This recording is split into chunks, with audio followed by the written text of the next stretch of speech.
ከሌሊቱ 6 ሰዓት ጀምሮ ከአዲስ ቅዳም እንጅባራ ጽርጌ ከነበረው የጠላት ካምፕ ተለቃቅሞ የፋግታ ለኮማ ወረዳዋ ድማም ማንጉዳን ለመውረር በሌሊት ከተንቀሳቀሰው የብልጽግና ታጣቂ ላይ ከፍተኛ የሆነ ሰብአዊና ቁሳዊ ኪሳራ ማድረስ ተችሏል።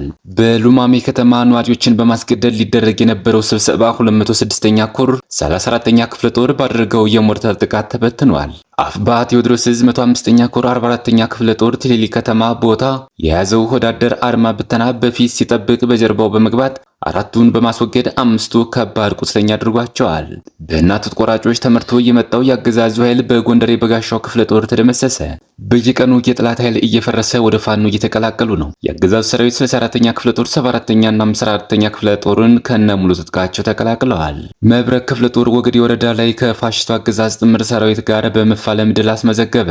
እስከ መጨረሻው ድረስ አብራችሁ ተቆዩ። እነዚህና ሌሎች ያልተሰሙ መረጃዎችን በዝርዝር እናስደምጣችኋለን። የሚዲያችን ተደራሽነት እንዲበዛ ቪዲዮ ላይክ፣ ቻናሉ ሰብስክራይብ እና ሼር እንዲሁም ኮሜንት መስጫ ሳጥን ድል ለአማራ ፋኖ የሚል አስተያየት እያስቀመጣችሁ አብራችሁን ነው። ወደ መረጃችን ገባን። ከሌሊቱ 6 ሰዓት ጀምሮ ከአዲስ ቅዳም እንጅባራ ጽጌ ከነበረው የጠላት ካምፕ ተለቃቅሞ የፋግታ ለኮማ ወረዳዋ ድማም ማንጉዳን ለመውረር በሌሊት ከተንቀሳቀሰው የብልጽግና ታጣቂ ላይ ከፍተኛ የሆነ ሰብአዊና ቁሳዊ ኪሳራ ማድረስ ተችሏል። ጠላት ዛሬ ከሶስት የተለያዩ ቦታዎች በመነሳት ሌሊት 11 ሰዓት ድማም መድረስ ችሎ የነበረ ሲሆን ቦታውን አስከብራ በያዘችው የቀጠናው አስተዳዳሪ የአፍባ ቴዎድሮስ ዕዝ 105ኛ ኮር 44ኛ ክፍለ ጦር በ10 አለቃ ኤፍሬም አጥናፍ ሻለቃ ተቀጥቅጦ ከሞትና ምርኮ የተረፈው ወደ አዲስ ቅዳም ከተማ ተመልሷል።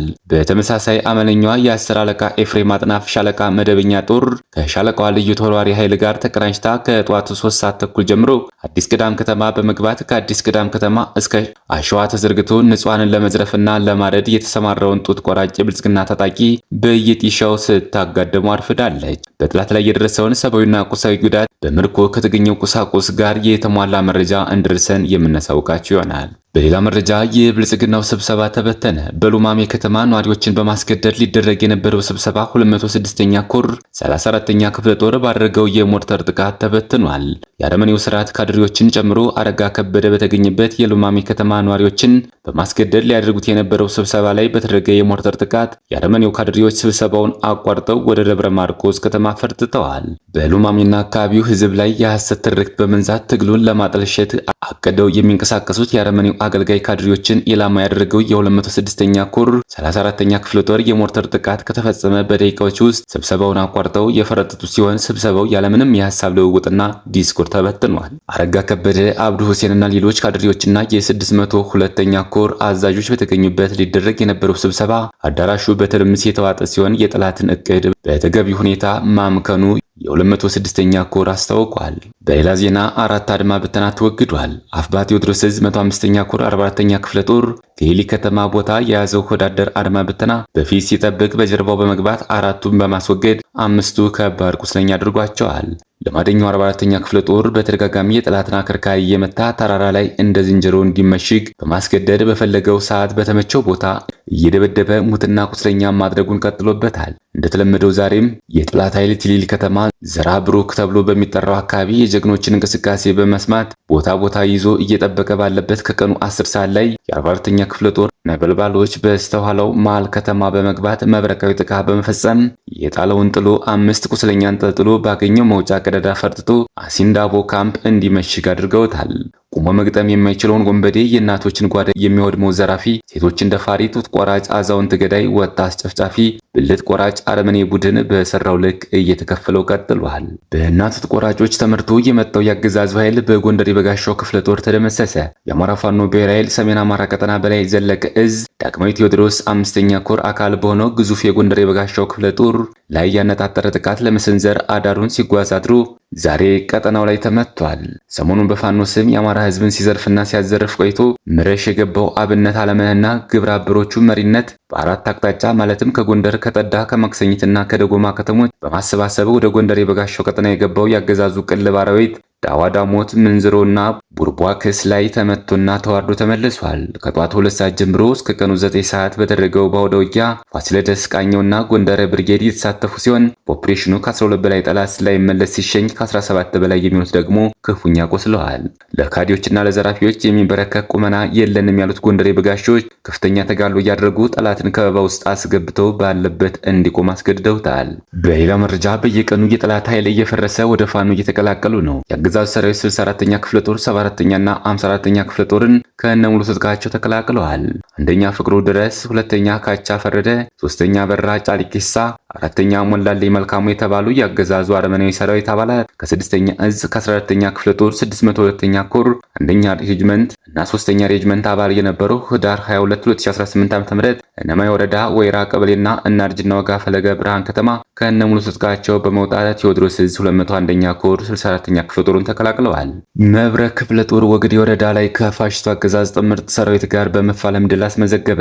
ንጉስ ሚካኤል ኮር መብረቅ ክፍለ ጦር ወግዲ ወረዳ ልዩ ቦታው ወደ ጎረንጂ አቅጣጫ ማጥቃት ካደረገ ከፋሽስቱ ብልጽግና አገዛዝ ሰራዊት 105ኛ ክፍለ ጦር እንዲሁም አድማ ብተናና ሚሊሻ በአገዛዙ አጠራር ጥምር ጦር ጋር ከጠዋቱ 1 ሰዓት ተኩል ጀምሮ እስከ ምሽት 1 ሰዓት ብርቱ ትንቅንቅ ተጋድሎ በማድረግ ድል አስመዝግበዋል። በዛሬው ዕለት ከ8 በላይ የአገዛዝ ሰራዊትን በመደምሰስና ከ17 በላይ የሚሆኑ የአገዛዝ ሰራዊትን በማቁሰል ታላቅ ድል ተጎናጽፏል። የአማራ ፋኖ ብሔራዊ ኃይል ምስራቅ አማራ ቀጠና ሚኒሊክ ዕዝ የግዙፍ ላስታ ጀነራል አሳምነው ጽጌ ኮር ገንፊ የሆነው ማረጉ ተማረ ክፍለ ጦር ባደረገው አውደ ውጊያ ከ8 በላይ የአገዛዝ ሰራዊት ሲደመሰስ ከ17 በላይ ቁስለኛውን ይዞ ወደ መጣበት እግሬ አውጪ ብሎ ፈርጥጧል። የአገዛዙ ብልጽግና ሰራዊት 12ኛ ክፍለ ጦር 2 ሬጅመንት፣ 65ኛ ክፍለ ጦር 2 ሬጅመንት ኃይልና የ65ኛ ክፍለ ጦር ሜካናይዝድ በጥምረት 1 ዙ 23 እና 4 ዲሽቃ በመያዝ መነሻውን ከላስታ ወረዳ ብልባላ ከተማ በማድረግ ዳር 16 2018 ዓ.ም ዳቢያና አሞራ ደብረ ድባቅ ተመቶ መመለሱ ይታወቃል። በዚህ ሽንፈቱ የተበሳጨው የአገዛዙ ሰራዊት ከዳር 18 ጀምሮ ኃይሉን ጨምሮ በድሮን ታግዞ እያደረገ ቢሆንም ተወርዋሪዎቹ ማረጉ ተማረ ክፍለ ጦር ፋኖች 3 ቀን ሙሉ ምሽግ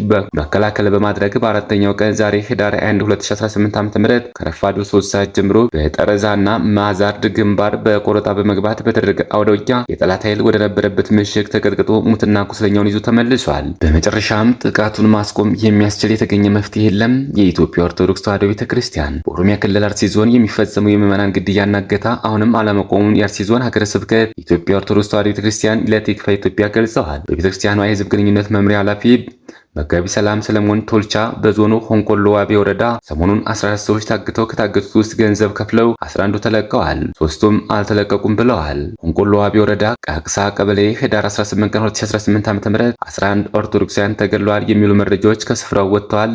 ይህን ሰምታችሁም ነበር ስንል ላቀረብነው ጥያቄ እገታ ነው የተፈጸመው፣ እኛ ባለን መረጃ ግድያ የለም ሲሉ ለቲክቫ ኢትዮጵያ ገልጸዋል። ባለፈው ሳምንት በዚህ ወረዳ አንድ አርሶ አደር በታጣቂ ኃይሎች ተገድሎ ጅብ በልቷቸው ጥፍርና አጥንቱ ልብስ ብቻ እንደተገኘ የሟች ባለቤትም ከባድ ጉዳት እንደደረሰባት አንድ የአርሲ ዞን ወረዳ ቤተ ክህነት አመራር ነግረውናል። በኢትዮጵያ ኦርቶዶክስ ተዋሕዶ ቤተክርስቲያን የአርሲ ዞን ሀገረ ስብከት በበኩሉ ህዳር 14 ለ15 አጥቢያ በመርቲ ወረዳ ፋርቀሳ ጃዊ የሚባል ቦታ ሽመልስ ሙላቱ፣ አበራ ሽመልስ፣ ብርሃኑ ሽመልስ ሁለት የሟች ልጆች ናቸው የተባሉ ምዕመናን በቤታቸው ተገድለዋል ሲል ለቲክቫ ኢትዮጵያ ገልጸዋል።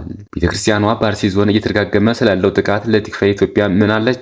ለቲክቫ ኢትዮጵያ ጥቃቱ በዞኑ እየተደጋገመ ቀጥሏል፣ ችግሩ እንዲፈታ ቤተክርስቲያኗ ምን እየሰራች ነው ሲል የጠየቀችው በቤተክርስቲያኗ የህዝብ ግንኙነት መምሪያ ኃላፊ መጋቢ ሰላም ሰለሞን ቶልቻ ከዚህ በፊት በነበረው ሁኔታ የምዕመናን ግድያው፣ እገታና ማፈናቀሉ እየተፈጸመ ነው፣ በየቀኑ ምን አዲስ ነገር ተፈጠረ እያልን ነው፣ ጥቃቱን ማስቆም የሚያስችል የተገኘ መፍትሄ የለም የሚል ምላሽ ሰጥተዋል። ቋሚ ሲኖዶሱ በጉዳዩ ተወያይቶ አጣሪ ልዑክ ልኮ የአጣሪ ልዑካን መረጃ ለቋሚ ሲኖዶስ ተሰጥቷል ያሉት ኃላፊው ቋሚ ሲኖዶስ ወስኖ አፈናው፣ ስደቱ፣ መፈናቀሉ እንዲቆም ከሚመለከታቸው የፌዴራልና መንግስት የክልሉ አካላት ጋር ይወያያል በሚል እየጠበቅን ነው ብለዋል። ሀገረ ስብከቱም ያሉትን ሪፖርቶች ይቀበላል፣ ይሰማል። ከማሳወቅ ውጭ ይህ ነው የምንለው የተጨበጠ እስካሁን ድረስ የደረሰን ነገር የለም ሲሉም ለቲክቫ ኢትዮጵያ ተናግረዋል። ግድያው፣ ካፈናው፣ ከማፈናቀሉ ባሻገር ከፍተኛ የስነ ልቦና አለመረጋጋት አለ። በዞኑ ነገ ምን ይመጣል በሚል ነግቶ እስኪመሽ መሽቶ እስኪነጋ ድረስ አለመረጋጋት አለ። ስርዓት አምልኮን ለመፈጸም ሆነ ተረጋግቶ ህይወትን ለማስቀጠል አልተቻለም። ይህ በየትኛውም መልክ በልዩ ትኩረት ሊታይ የሚገባው ጉዳይ ነው ብለዋል። ክቡራትና ክቡራን የቻናላችን ቤተሰቦች ለሰዓቱ ያዘጋጅናቸው መረጃዎች እነዚህ ይመስሉ ነበር። በሌላ የመረጃ ሰዓታችን እስክንገናኝ ድረስ የዩቲዩብ ቻናላችን ሰብስክራይብ፣ ሼር እንደዚሁም ላይክ እያደረጋችሁ ጠብቁን። ቸር ያገናኘን። መልካም ቆይታ